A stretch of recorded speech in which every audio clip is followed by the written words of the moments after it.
మందిరముల కొరకై చేయబడిన ప్రార్థనలు నెరవేర్చండి. నీ ప్రవర్తన జాగ్రత్తగా చూచుకును. ఆయన ఆలయములో ఉన్నవన్నీ ఆయనకే ప్రభావమును చూపి యెహోవా ప్రసన్నతను చెప్పండి. చూచుటకును ఆయన ఆలయములో ధ్యానించుటకు నా జీవిత కాలం యెహోవా మందిరములో నివసింప కోరుచున్నాను. స్తుతి ప్రార్థనలో దేవా మేము నిన్ను ఆత్మతోను సత్యముతోను చెప్తాం. ఘనత ప్రభావములు ఆయన సన్నిధిని ఉన్నవి. బల సౌందర్యములు ఆయన పరిశుద్ధ స్థలములు ఉన్నవి. జనముల కుటుంబములారా యెహోవాకు చెల్లించుడి. మహిమ బలములు యెహోవాకు. హృదయాన్ని అలాంటి హృదయములో ప్రభువే ఉంటారు. నీ దేహమే దేవునికి ఆలయం. నీ దేహము దేవునికి ఆలయము. ఈ దేహాన్ని కట్టింది దేవుడు. మన తల్లి గర్భములో ఉండగా ఈ దేహాన్ని దేవుడు నిర్మించాడు. కళ్ళు ఎట్లా ఉండాలో, చెవులు ఎట్లా ఉండాలో, ముక్కు ఎట్లా, నోరెట్లా, వ్రేళ్ళెట్లా, గోర్లు ఎట్లా ఉండాలో అంతా నిర్మించినటువంటిది దేవుడు. ఇది దేవుడు కట్టారు. ఈ మందిరాన్ని ఎట్లయితే మీరు రెవరెండ్ జకరియా గారు, ఎస్నీరమ్మ కుటుంబం, సంఘమంతా మీరందరూ కలిసి దేవుడిచ్చిన చక్కటి స్థలం, హైవేకి రోడ్డుకి చాలా దగ్గర స్థలం, ఇబ్బంది లేని స్థలం. ఈ స్థలం ఇచ్చి మందిరాన్ని ప్రభు కృపతో మీరు ఎలా కట్టుకున్నారో దేవుడు మనల్ని కట్టారు. మనల్ని దేవుడు కట్టారు కనుక మనము దేవునికి మందిరముగా ఉండాలి. కానీ విచారం ఏంటంటే దేవుడు కట్టిన ఈ మందిరములో దయ్యాలు నివాసం చేస్తుంది.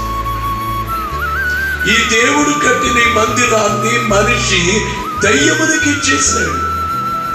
సారాకి ఇచ్చాడు, వ్యభిచారమునికి ఇచ్చాడు, దొంగతనానికి ఇచ్చాడు, విగ్రహారాధనకి ఇచ్చాడు.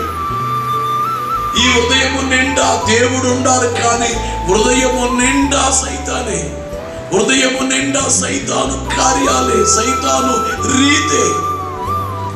ఈ రోజు నీ మందిర ప్రతిష్ట రోజును మీకు తెలియజేసే మాట ఏమిటంటే, ఈ రోజైనా కానీ నీ హృదయాన్ని కడిగేసుకుని ఈ మందిర ప్రతిష్ట రోజున నిన్ను శుభ్రం చేసుకుని యేసు రక్తముతో కడిగేసుకుని, తండ్రి ఈ రోజు నుంచి నా దేహము నీకు మందిరము.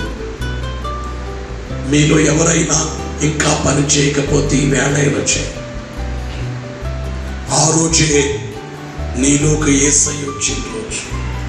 నీవు ఏ రోజున యేసు రక్తముతో కడగబడ్డావో ఆ రోజు నీ జీవితములో ముఖ్యమైన రోజు. యేసు రక్తముతో నీ పాప హృదయం అంతా కూడా కడిగేసుకుని శుద్ధి చేసుకుని, యేసు రక్తము ప్రతి పాపము నుండి మనలను పవిత్రులుగా చేయును.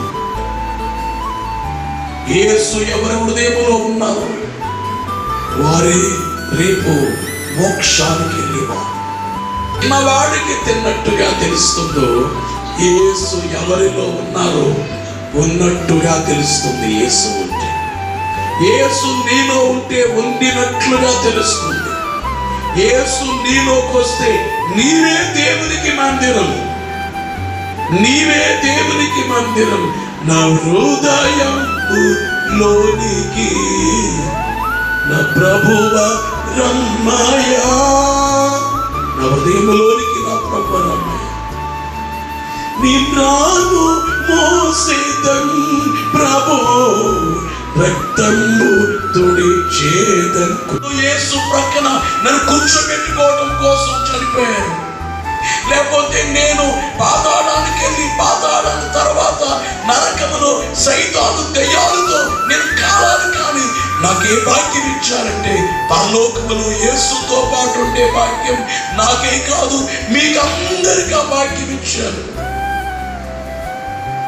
మీ అందరికీ చెప్పేది ఏమిటంటే, నీ దేహము దేవుని మందిరమై, నీ దేహము దేవుని ఆలయము, నీ దేవుడు మలచిన మందిరము, నీ దేహము ఆలయము, మలచిన సజీవయముగా నిలిచెదవా, నిలిచెదవా, నిలిచెదవా, సమర్పణ నీ దేహము సమర్పణ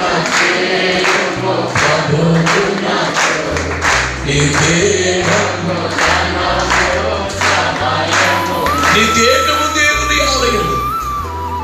ఇలా చూడండి, ఆఖరిగా ఇంకొక మాట, ఎవరి దేహములోకి యేసునాథుడు వస్తారో ఆడ జీవితాలండి వాడండి, ఆడ పొందే సంతోషము నాటి సంతోషం ఇంకెవరు పొందరండి. అది ఎవరు చెప్పాలంటే ఆడే చెప్పాలి. యేసు ఎవరిలో ఉన్నారో ఆ సంతోషాన్ని వాడే చెప్పాలి.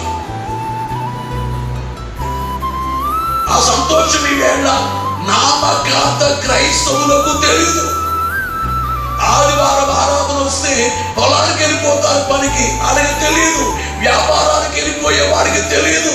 ఉద్యోగానికి వెళ్ళిపోయేవాడు తెలియదు. అది అనుభవించిన వాడికి మాత్రమే తెలుస్తుంది.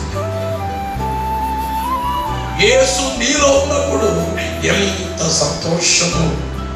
ఆ సంతోషాన్ని అసలు నేను కోట్ల రూపాయలు పెట్టినా కానీ విలువ కట్టలేని సంతోషం.